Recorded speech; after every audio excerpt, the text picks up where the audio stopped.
Hello everyone, welcome to current affairs education. Quick to the point के अंतर्गत आज का हमारा टॉपिक है भारत की वैक्सीन कूटनीति। चर्चा करेंगे इस पर, विस्तार से बने रहिए मेरे साथ वीडियो के एंड तक। अगर आपको वीडियो पसंद आए तो लाइक और शेयर करना मत भूलना।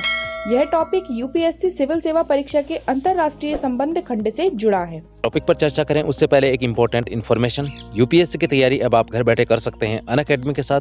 नए बैचेस 2021, 22 और 23 की परीक्षाओं के लिए प्रत्येक सोमवार से शुरू। अब वो विशेषताएं देखिए जो आपको किसी भी अन्य कोचिंग्स में नहीं मिलेंगी। सभी ऑनगोइंग और कंप्लीटेड कोर्सेज का अनलिमिटेड एक्सेस, प्री और मेंस के लिए test series with analysis and doubt clearing sessions, उत्तर लेखन का अभ्यास, experts guidance, special live classes, India's best educators interactive live classes जैसे कि मृणाल पटेल, आयुष संघी, अतिश माथुर, अनुज गर्ग, राकेश वर्मा, आरती मिश्रा। 3 कैटेगरीज में आप इसमें एनरोल कर सकते हैं। मिशन बैच जो कि बाइलिंगुअल है, लक्ष्य बैच जो कि हिंदी मीडियम के स्टूडेंट्स के लिए है, एक्सपीडिशन बैचेस जो इंग्लिश मीडियम के स्टूडेंट्स के लिए है। आप चाहें तो 6 माह 2021 के लिए, 1 साल 2022 के लिए या 2 साल 2023 की तैयारी के लिए इस कोर्स में एनरोल कर सकते हैं। साथ ही एनसीईआरटी के नए बैचेस में भी आप एनरोल कर सकते हैं। 2021 की तैयारी के लिए आप एनरोल कर सकते हैं वीकेंड बैचेस में भी। लिंक डिस्क्रिप्शन और कमेंट बॉक्स में अवेलेबल है। साथ ही यूज करें हमारा code CAEYT10 and get instant 10% discount with flat discount. तो आइए देखते हैं यह चर्चा में क्यों है। भारत ने अपने पड़ोसी और प्रमुख साझेदार देशों को कोरोना वायरस यानी कि कोविड-19 वैक्सीन प्रदान करने का निर्णय लिया है। वैक्सीन की शुरुआती खेप को विशेष विमानों द्वारा भूटान एवं मालदीव भेजा जा चुका है। भारत की कोरोना वायरस वैक्सीन हाल ही में drug controller general of India DCGI ने देश में कोरोना वायरस के विरुद्ध वैक्सीन के सीमित उपयोग के लिए कोविशील्ड और कोवैक्सीन को मंजूरी दी है।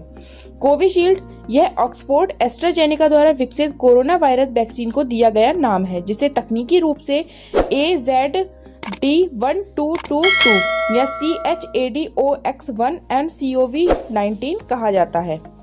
कोवैक्सीन यह भारत की एकमात्र स्वदेशी कोरोना वैक्सीन है जिसे रोग पैदा करने वाले जीवित सूक्ष्म जीवों को निष्क्रिय कर विकसित किया जाता है। प्रमुख बिंदु, आइए नजर डालते हैं वैक्सीन की कूटनीति। अर्थ, वैक्सीन कूटनीति वैश्विक स्वास्थ्य कूटनीति का हिस्सा है जिसमें एक राष्ट्र अन्य देशों के साथ संबंधों को मजबूत करने के लिए टीकों के विकास या वितरण का उपयोग करता है। सहयोगात्मक प्रयास, इसमें जीवन रक्षक टीकों और संबंधित तकनीकों का संयुक्त विकास किया जाना भी शामिल है, जहां विभिन्न देशों के वैज्ञानिक संबंधित देशों के बीच राजनयिक संबंधों को महत्व दिए बिना सहयोग के लिए एक साथ आते हैं। भारत के लिए लाभप्रद, यह भारत को पड़ोसी देशों और संपूर्ण विश्व के साथ अपनी विदेश नीति तथा राजनयिक संबंधों को बढ़ावा देने का एक अभिनव अवसर प्रदान कर सकता है। ज्ञात हो कि इससे पूर्व भारत ने बड़ी संख्या में देशों को महामारी से निपटने के लिए हाइड्रोक्सीक्लोरोक्विन, रेमडेसिविर और पैरासीटामोल दवाइयां तथा साथ ही डायग्नोस्टिक किट, वेंटिलेटर, मास्क, दस्ताने और अन्य मेडिकल उपकरण प्रदान किए थे। भारत ने कई पड़ोसी देशों के लिए क्षमता निर्माण एवं प्रशिक्षण कार्यशालाओं का भी आयोजन किया है। भारत की वैक्सीन कूटनीति योजना, मालदीव, भूटान, बांग्लादेश और नेपाल में वैक्सीन की शिपमेंट पहुंचनी शुरू हो गई है, जबकि म्यांमार, श्रीलंका, अफगानिस्तान, मॉरिशस और सेशेल्स सहित अन्य देशों को जल्द ही वैक्सीन की शिपमेंट प्राप्त हो जाएगी।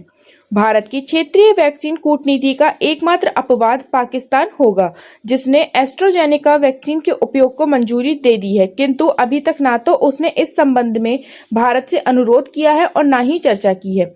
भारत की वैक्सीन कूटनीति का महत्व देखते हैं। सामरिक महत्व, दीर्घावधिक ख्याति अर्जित करना, महामारी के कारण आर्थिक मोर्चे पर संकट का सामना कर रहे पड़ोसी देशों के लिए भारत द्वारा दी जा रही वैक्सीन की खेप कई मायनों में काफी महत्वपूर्ण है और इससे भारत अपने निकटवर्ती पड़ोसी देशों व हिंद महासागर के देशों में दीर्घकालिक ख्याति अर्जित कर सकेगा। यह भारत की नेबरहुड फर्स्ट नीति के अनुरूप है। चीन की तुलना रणनीतिक बढ़त, हाल ही में चीन ने नेपाल, अफगानिस्तान, श्रीलंका, बांग्लादेश और पाकिस्तान के साथ बहुपक्षीय वार्ता करते हुए उन्हें कोरोना वायरस वैक्सीन देने की पेशकश की थी। पाकिस्तान के अतिरिक्त अन्य सभी देशों में भारत से जल्द वैक्सीन पहुंचने के कारण चीन की वैक्सीन को मास्क कूटनीति का मुकाबला करने में मदद मिल सकती है। पश्चिमी देशों की तुलना में लाभ, जहां एक और समृद्ध पश्चिमी देश विशेष रूप से यूरोप के देश और अमेरिका अपनी विशिष्ट समस्याओं का सामना कर रहे हैं, वहीं अपने पड़ोसियों और अन्य विकासशील तथा अल्प विकसित देशों की सहायता करने के लिए भारत की सराहना की जा रही है। दूसरा देखते हैं आर्थिक लाभ।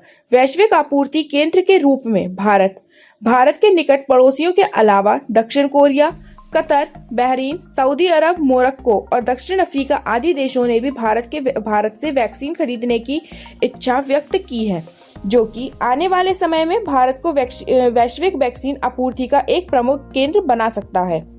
भारत के फार्मा विनिर्माण क्षेत्र में बढ़ोतरी। यदि भारतीय टीके विकासशील देशों की तत्काल जरूरतों को पूरा करने में मदद करते हैं, तो यह भारतीय फार्मा बाजार के लिए दीर्घकालिक अवसर उपलब्ध करा सकता है। अर्थव्यवस्था को पुनर्जीवित करने में मददगार। यदि भारत दुनिया में कोरोना वैक्सीन का विनिर्माण केंद्र बन जाता है, तो इससे भारत के आर्थिक विकास पर भी अनुकूल प्रभाव पड़ेगा। तीसरा देखते हैं वैक्सीन शीत युद्ध से बचाव। अमेरिका और चीन के बीच चल रहे शीत युद्ध में कोरोना वायरस वैक्सीन को एक राजनीतिक उपकरण के रूप में प्रयोग किया जा रहा था, जिसके कारण प्रायः वैक्सीन टीकाकरण कार्यक्रम में देरी हो रही थी। इस प्रकार भारत द्वारा टीकों की शुरुआती शिपमेंट को इस द्विध्रुवी विवाद से बचाव के रूप में देखा जा सकता है। फोर्थ नंबर पे देखते हैं नैतिक अधिकार प्राप्त करने में सहायक। भारत द्वारा वैक्सीन वितरण कार्यक्रम ऐसे समय में संचालित किया जा रहा है जब विश्व स्वास्थ्य संगठन यानी कि WHO के महानिदेशक ने विकसित देशों के दवा निर्माताओं के नैतिक भ्रष्टाचार की आलोचना की है। ऐसे में भारत को अंतर्राष्ट्रीय मंचों पर अधिक से अधिक नैतिक अधिकार मिल सकते हैं। वैक्सीन राष्ट्रवाद में बाधा। वैक्सीन राष्ट्रवाद का आशय उस तंत्र से है जिसके माध्यम से एक देश पूर्व खरीद समझौतों का प्रयोग करते हुए अपने स्वयं के नागरिकों या निवासियों के लिए वैक्सीन की खुराक को सुरक्षित करता है और अन्य देशों को वैक्सीन देने से पूर्व अपने घरेलू बाजारों को प्राथमिकता देता है। वैक्सीन राष्ट्रवाद का मुख्य दोष ये है कि इसके कारण प्रायः कम संसाधन वाले देशों को नुकसान का सामना करना पड़ता है। जरूरतमंद देशों को वैक्सीन उपलब्ध कराकर भारत ने वैक्सीन राष्ट्रवाद के तंत्र को बाधित किया है। Thanks for listening and God bless you all.